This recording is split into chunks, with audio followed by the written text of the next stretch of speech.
In the years that followed the end of the Revolutionary War, the fledgling United States faced the daunting task of creating a unified nation from the ashes of colonial rule. The Articles of Confederation, the first attempt at a national government, proved inadequate, revealing deep fissures between the states. The economy was in turmoil, war debts loomed large, and the specter of internal conflict threatened the fragile peace. In 1787, delegates from 12 of the 13 states gathered in Philadelphia once again, this time to draft a new framework for governance.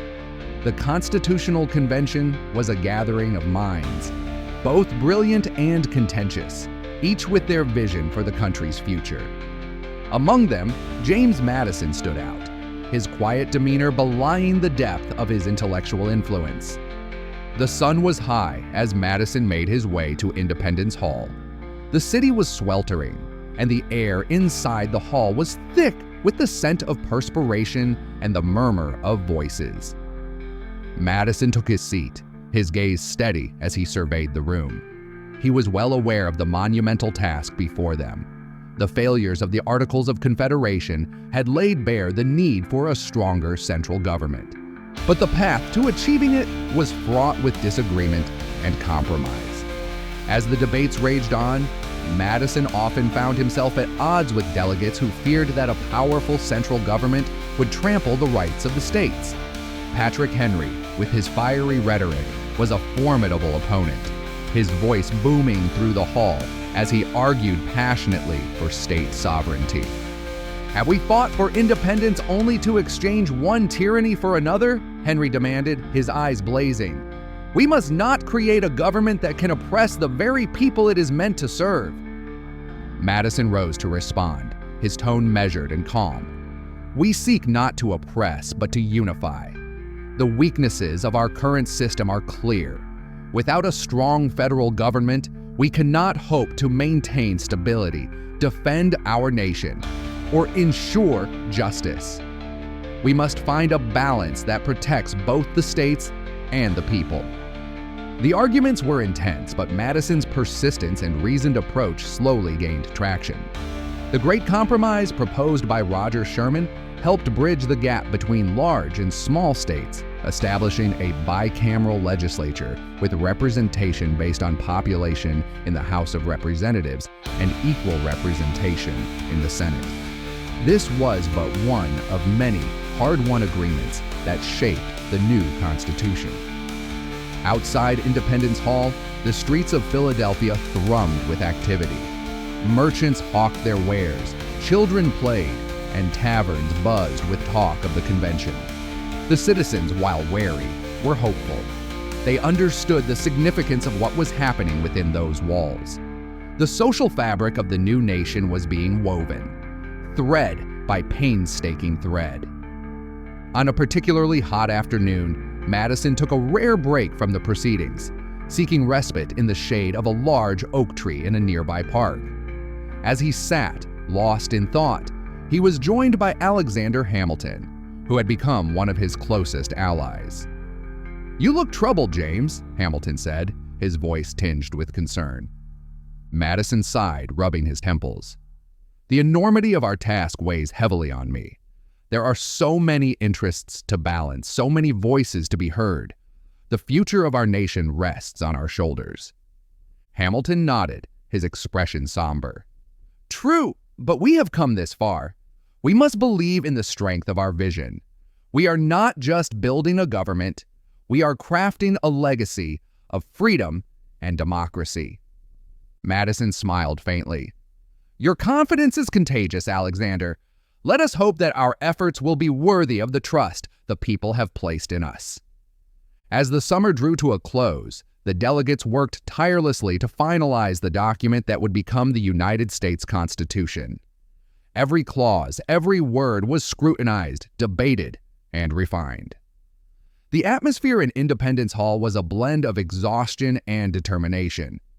Finally, on September 17, 1787, the Constitution was completed. The delegates gathered one last time to sign the document, their signatures a pledge to the future of the nation. Benjamin Franklin, now in his 80s, addressed the assembly with a mixture of humor and wisdom. "I confess that there are several parts of this Constitution which I do not at present approve," Franklin began, his voice quavering slightly. "But I am not sure I shall ever approve them. In these sentiments, sir, I agree to this Constitution with all its faults, if they are such, because I think a general government necessary for us, and there is no form of government but what may be a blessing to the people if well administered." As the ink dried on the parchment, a sense of accomplishment filled the room. The Constitution was not perfect, but it was a living document, capable of change and adaptation. It was a framework upon which the United States could build a more perfect union. Outside, the city of Philadelphia was alive with anticipation. News of the Constitution's completion spread quickly, and the streets filled with people eager to celebrate. The bells of Christ Church rang out, their joyous peal echoing through the city. The years that followed were a time of both triumph and trial. The ratification of the Constitution by the states was a contentious process, marked by intense debate and fierce opposition. The Federalist Papers, penned by Hamilton, Madison, and John Jay, played a crucial role in persuading the public of the new government's merits. Yet even as the new government took shape, the nation faced profound challenges. The financial chaos left by the war needed to be addressed, and the fledgling country had to establish its place on the world stage. George Washington, elected as the first president of the United States, embodied the spirit of the new nation. Washington's inaugural journey from Mount Vernon to New York City, the temporary capital, was a symbol of hope and renewal.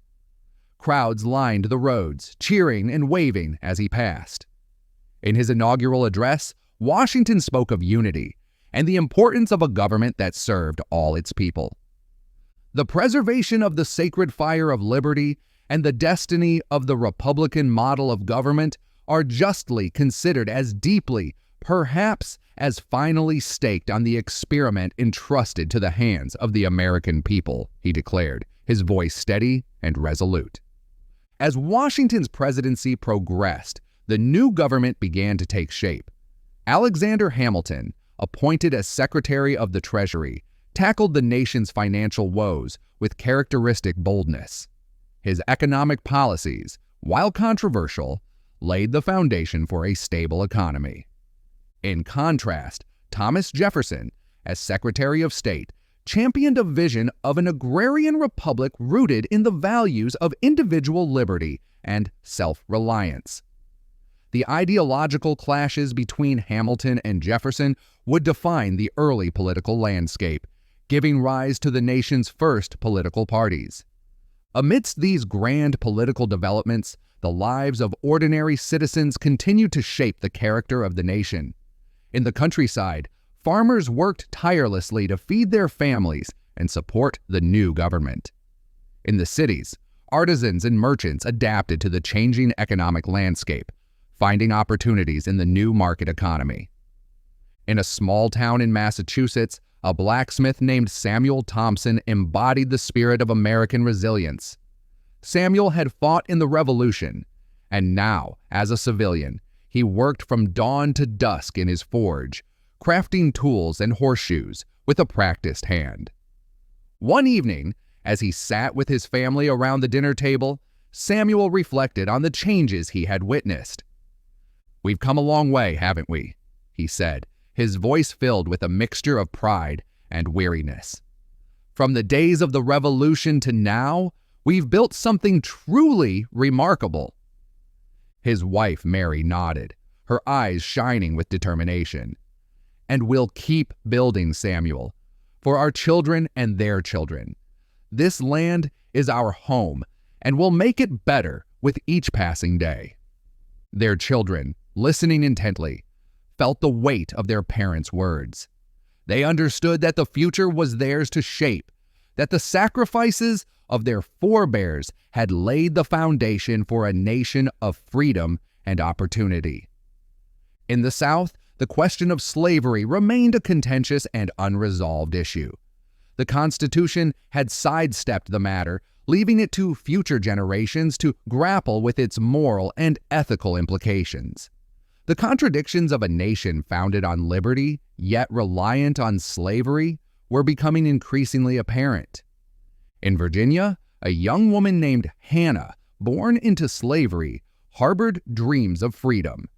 She had heard whispers of abolitionist movements and knew that change was possible.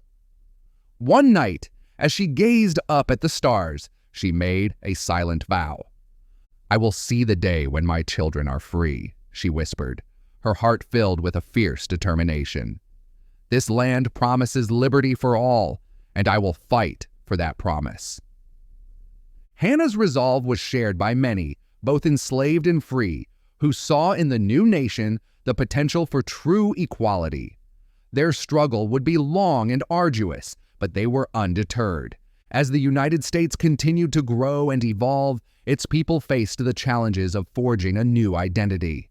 The early years of the Republic were marked by a delicate balance between unity and division, between the ideals of liberty and the realities of governance. In the frontier territories, settlers pushed westward, driven by the promise of land and opportunity. The expansion brought them into contact, and often conflict, with Native American tribes, whose lands and ways of life were threatened by the encroaching settlers. The clash of cultures was a stark reminder of the complexities of the American experiment. One such settler, a man named Daniel Boone, became a legend in his own time. Boone's explorations of the Kentucky wilderness captured the imagination of the nation, symbolizing the spirit of adventure and the drive to push beyond the known boundaries.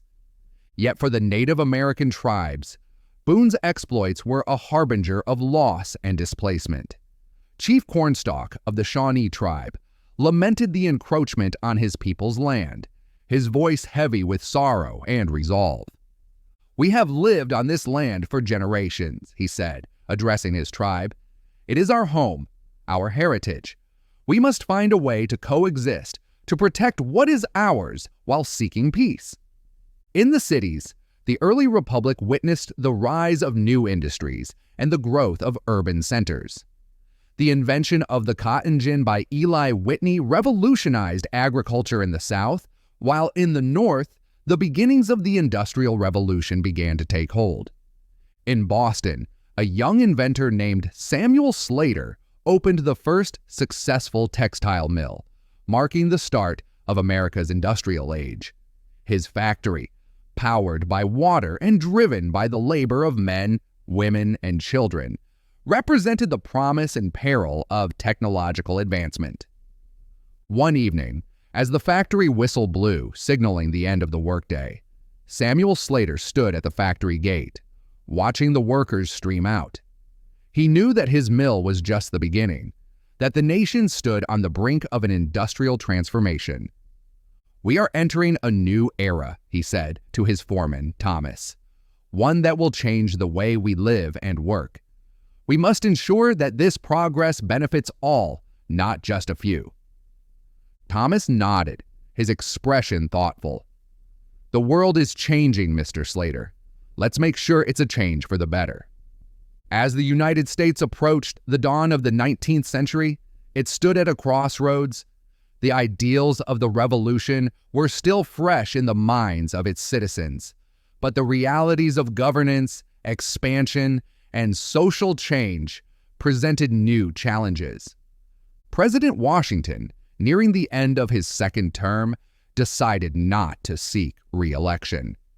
His farewell address, delivered in 1796, was a poignant reflection on the nation's journey and a call for unity and vigilance. "Though in reviewing the incidents of my administration, I am unconscious of intentional error, I am nevertheless too sensible of my defects not to think it probable that I may have committed many errors," he wrote. "I shall also carry with me the hope that my country will view them with indulgence and that after 45 years of my life dedicated to its service with an upright zeal, the faults of incompetent abilities will be consigned to oblivion, as myself must soon be to the mansions of rest." Washington's farewell was not just a farewell to the presidency, but also a poignant reminder of the principles that should guide the young nation. He warned against the dangers of political parties and foreign alliances, urging his fellow citizens to place the good of the country above personal or sectional interests. As John Adams succeeded Washington, the nation faced new tests. The contentious election of 1800 highlighted the deepening divide between the Federalists, led by Adams, and the Democratic Republicans, led by Thomas Jefferson. The peaceful transfer of power from Adams to Jefferson, however, demonstrated the resilience of the nation's democratic ideals. In the bustling port city of New Orleans, the early 19th century brought both opportunity and tension. As a vital hub of trade and culture, the city was a melting pot of French, Spanish, African, and American influences. The Louisiana Purchase in 1803, orchestrated by President Jefferson, doubled the size of the United States and secured control of this critical port.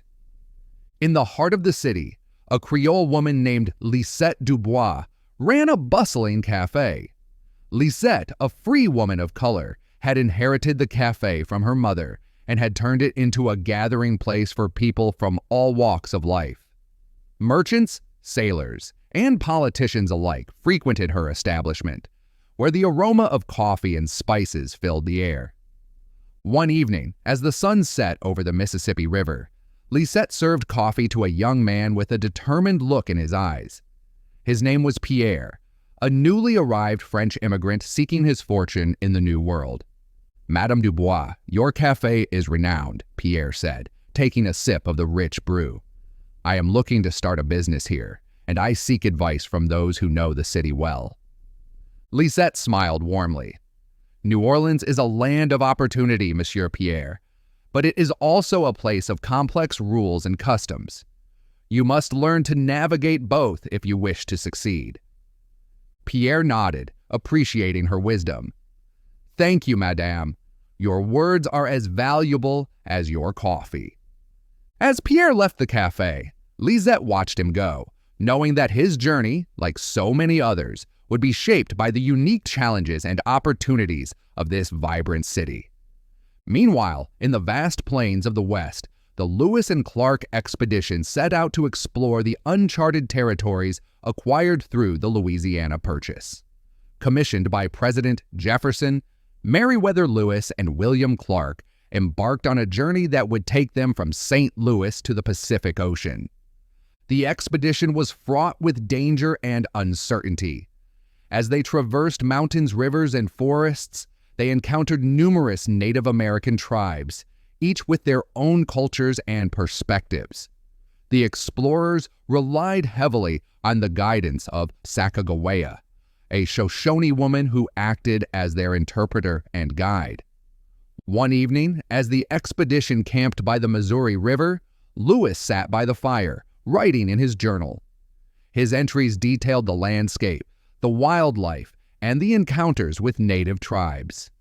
He often reflected on the enormity of their mission and the responsibility they bore.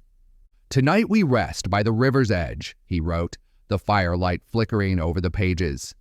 "The land before us is vast and unknown, but we press forward with determination and hope. The future of our nation depends on the knowledge we gather and the relationships we forge with those who call this land home." As the fire crackled and the stars shone brightly overhead, Lewis looked around at his companions. They were a diverse group united by a common goal and the spirit of exploration. In the burgeoning industrial towns of the Northeast, the early 19th century saw rapid growth and change. Factories sprang up, powered by water and steam, and cities expanded to accommodate the influx of workers seeking employment. In Lowell, Massachusetts, a young woman named Sarah Parker found work in one of the textile mills. The factory was loud and crowded, with rows of looms clattering ceaselessly. The conditions were harsh and the hours long, but for Sarah and many like her, it was an opportunity to earn a living and gain a measure of independence. One afternoon, during a rare break, Sarah sat outside the mill, her hands raw and tired. Beside her, another young woman named Mary struck up a conversation. "It's hard work, isn't it?" Mary said, her voice weary but kind. Sarah nodded. "Yes, but it's work. Back on the farm, there was little chance for me to make my own way." Mary smiled faintly. "Same here. We do what we must. But sometimes I dream of a better life. A life where we don't have to toil so endlessly." Sarah looked out at the bustling factory town. Maybe one day things will change. Maybe one day our work will be valued and we won't have to struggle so hard. Their conversation was a small spark of hope amid the grind of daily labor. The Industrial Revolution was transforming America, and with it, the lives and aspirations of its people. In Washington, D.C., the new seat of government, the young republic continued to evolve. The War of 1812 tested the nation's resolve once more, as the United States faced off against Britain in a conflict that threatened its sovereignty and unity. In the midst of the war, the British attacked and burned Washington, D.C., leaving the White House and Capitol in ruins. First, Lady Dolly Madison became a symbol of resilience when she famously saved a portrait of George Washington from the flames. As the war drew to a close, a young lawyer named Francis Scott Key witnessed the bombardment of Fort McHenry. Inspired by the sight of the American flag still flying over the fort, he penned the words that would become the national anthem, the Star-Spangled Banner. Key's words captured the spirit of a nation that, despite its struggles and setbacks, remained defiant and hopeful. "Oh, say, does that star-spangled banner yet wave, o'er the land of the free and the home of the brave?" The war ended in a stalemate, but it reinforced the United States' independence and resilience. The nation emerged with a renewed sense of identity and purpose. As the country expanded westward, the question of slavery became increasingly contentious. The Missouri Compromise of 1820 was a temporary solution, balancing the admission of free and slave states, but the underlying tensions continued to simmer. In the heart of the South, on a sprawling plantation in Georgia, a man named Elijah lived in bondage. Elijah was known for his strength and intelligence, often entrusted with tasks that required both skill and discretion. Yet despite his outward compliance, he harbored a burning desire for freedom. One hot summer day, as Elijah worked in the fields, he overheard the plantation owner discussing the possibility of selling some of the enslaved people to pay off debts. The thought of being separated from his family filled Elijah with dread and anger. That night, as the moon cast a silver glow over the plantation, Elijah gathered with a few trusted friends. They spoke in hushed tones, their faces illuminated by the flickering light of a small fire. "We cannot live like this any longer," Elijah said, his voice filled with determination. "We must find a way to escape, to be free." The others nodded, their expressions resolute. They knew the risks, but the promise of freedom was worth any peril.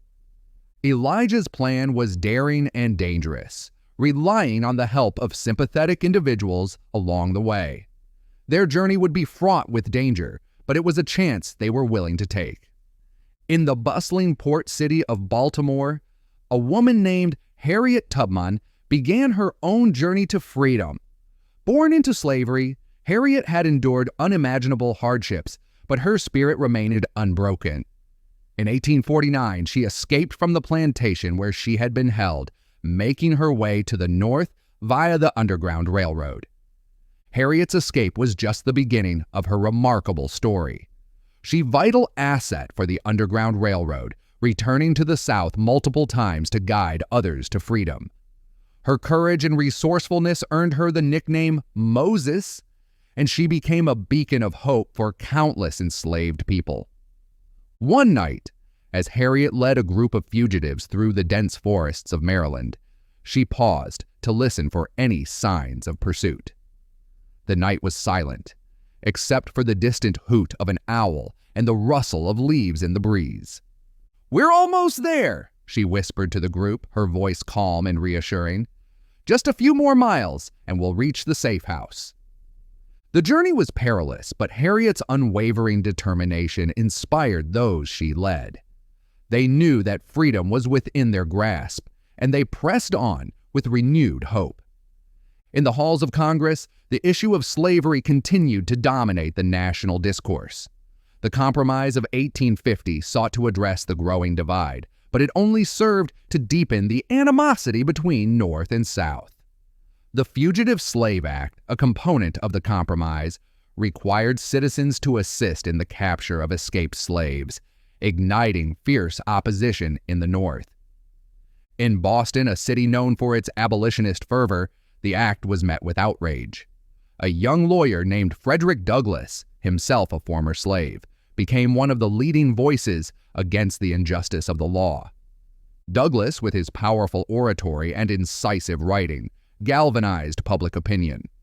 His autobiography, Narrative of the Life of Frederick Douglass, an American Slave, exposed the brutal realities of slavery and became a rallying cry for the abolitionist movement. One evening, as Douglass spoke at an abolitionist meeting, his voice rang out with passion and conviction. "We must not rest until every man, woman, and child in this nation is free," he declared. "The fight against slavery is a fight for the soul of America. We are all bound by the chains of this injustice, and we must break them together." The audience, moved by his words, erupted in applause. They knew that the road ahead would be long and arduous, but with leaders like Douglass, they believed that change was possible. As the United States hurtled towards the mid-19th century, the tensions between North and South reached a boiling point. The election of Abraham Lincoln in 1860, a staunch opponent of the expansion of slavery, was the final catalyst for the Southern states to secede from the Union. The Civil War, a conflict that would become the bloodiest in American history, began with the bombardment of Fort Sumter in April 1861. Families were torn apart, and the nation was plunged into a struggle that would determine its very existence. In the midst of the war, Clara Barton, a pioneering nurse, emerged as a symbol of compassion and bravery. Known as the Angel of the Battlefield, Barton tended to the wounded on the front lines, bringing comfort and care to those in desperate need. One night, as she worked in a makeshift hospital tent, Barton paused to speak with a young soldier who had been gravely injured. "You're going to be all right," she said gently, her hands steady as she bandaged his wounds. "We're here to take care of you." The soldier, his face pale and drawn, managed a weak smile. "Thank you, ma'am. You give us hope when we have none." Barton's tireless efforts and unwavering dedication inspired those around her. She would go on to found the American Red Cross, ensuring that her legacy of care and compassion would endure long after the war. As the Civil War dragged on, the Battle of Gettysburg in 1863 became a turning point. The Union victory, coupled with President Lincoln's Gettysburg Address, renewed the nation's resolve to fight for a united country free from the scourge of slavery. Lincoln's words, delivered on that hallowed ground, resonated deeply with a nation weary from conflict. 77 years ago, our fathers brought forth on this continent a new nation, conceived in liberty and dedicated to the proposition that all men are created equal, he proclaimed. Now we are engaged in a great civil war, testing whether that nation, or any nation so conceived and so dedicated, can long endure. The speech was a powerful reminder of the ideals that had brought the nation into being, and it galvanized the Union's efforts to see the war through to its conclusion. In the South, the fall of Richmond in 1865 marked the beginning of the end for the Confederacy. General Robert E. Lee's surrender at Appomattox Courthouse effectively ended the Civil War, ushering in a new chapter for the United States. The nation faced the daunting task of reconstruction, healing the wounds of war, and addressing the deep-seated issues that had caused the conflict. The 13th Amendment, abolishing slavery, was a monumental step towards fulfilling the promise of liberty and equality. In the years that followed, the United States embarked on a journey of rebuilding and reconciliation. The challenges were immense, but the nation's spirit of resilience and determination endured. As the sun set over a nation forever changed by its trials and triumphs, the story of America continued to unfold, a testament to the enduring power of hope, courage, and the unyielding pursuit of a more perfect union.